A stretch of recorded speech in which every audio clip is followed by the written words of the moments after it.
Ladies and gentlemen, boys and girls, I know exactly what you're thinking. You read the title of this video and you thought to yourself, ah yes, that one player who isn't living up to their expectations, the one team who's let you down, and I know we're all thinking of that same place, that same squad. The Detroit Pistons, Cade Cunningham, what the No, I'm just kidding. That's a bad joke. That's my little bro's favorite player right now. Anyway, there are teams who are exceeding expectations drastically and others that are underperforming on an embarrassing degree, and I'm about to put them on blast. But before I do that, like this video if you have the sauce and subscribe if you're a boss. Let's get to it. First, we're going to start off positive with the three best surprises. Honorable mention goes to the Miami Heat and the Phoenix Suns. Despite the injuries to the Heat, they have been a legitimate top 3 seed all year, and I'm not going to lie, I expected the Suns to fall off, but it seems like Chris Paul is immortal somehow. Kids, he made me experience high tide!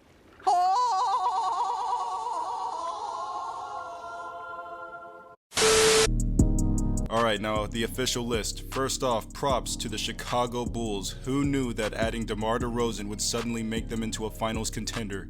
Zach LaVine has been doing Zach LaVine things, and DeMar DeRozan is an all-star starter for the first time since he left the Raptors. Vucevic is a heavily underrated big, and Alex Caruso, well, he's pretty much Professor X on the basketball court. Now, do I think they'll win a championship this year?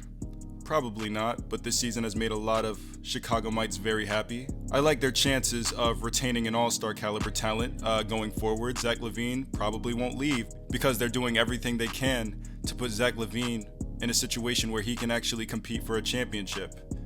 Moving on to the West's biggest surprise, we have the Memphis Grizzlies. It might be a little early to say this, but Grizzly fans, you are incredibly lucky to miss out on drafting Zion Williamson. If you had gotten the first pick of the draft, you would not nearly be as good as you are right now.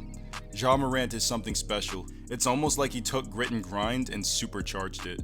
The culture in that organization, if I could describe it in one word, fearless. I saw Ja Morant go straight at Rudy Gobert with the intent to kill him a couple of weeks ago. Ja Morant tried to posterize so many stars that I'm starting to think he has a personal hit list in his locker room. I thought the Grizzlies wouldn't be a playoff team this year before the season started because obviously Golden State would be back, Klay Thompson was returning, Curry was going to be healthy, James Wiseman's coming back, so I thought that they would take that spot and then Portland would still be Portland. But with the additions of Steven Adams and Desmond Bane, along with guys they've developed through the draft like Dillon Brooks, Jaren Jackson Jr., the Grizzlies have a legitimate shot at winning it all this year.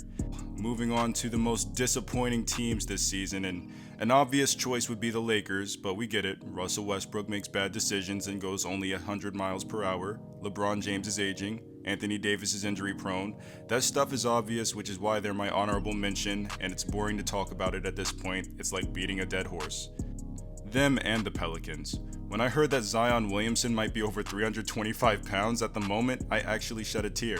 I remember Pelicans fans going insane after winning the draft lottery thinking that Zion would save them. Why don't we go ahead and see who got the first pick? And the winner of the Zion lottery is House Pelicans.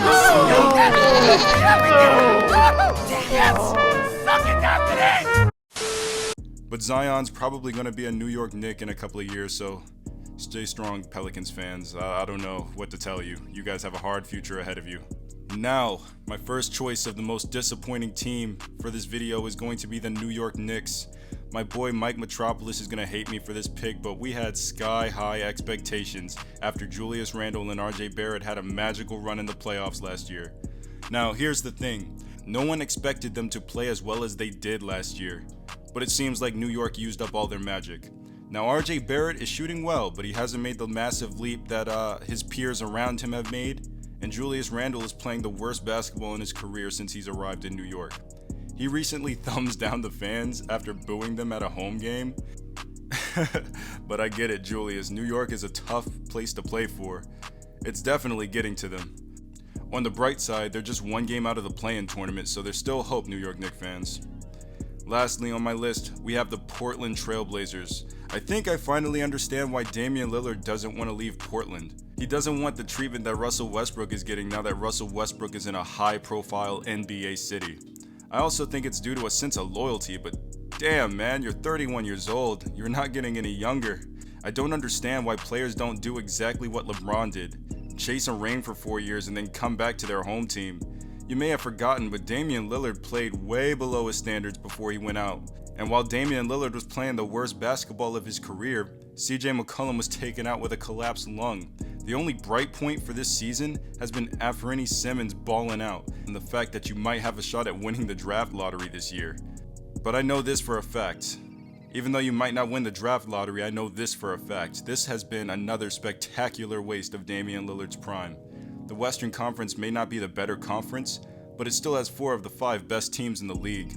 Dame either has to leave and team up with Joel Embiid, or stay and live with the fact that he won 0 rings while JaVale McGee has 3 and is still playing for 1 for the Phoenix Suns. Those are my thoughts, but did I miss any teams performing below expectations? Did I not show love to someone who I should have showed love to? Let me know in the comments section below. Don't forget to like and subscribe, fam. Stay dope. Peace.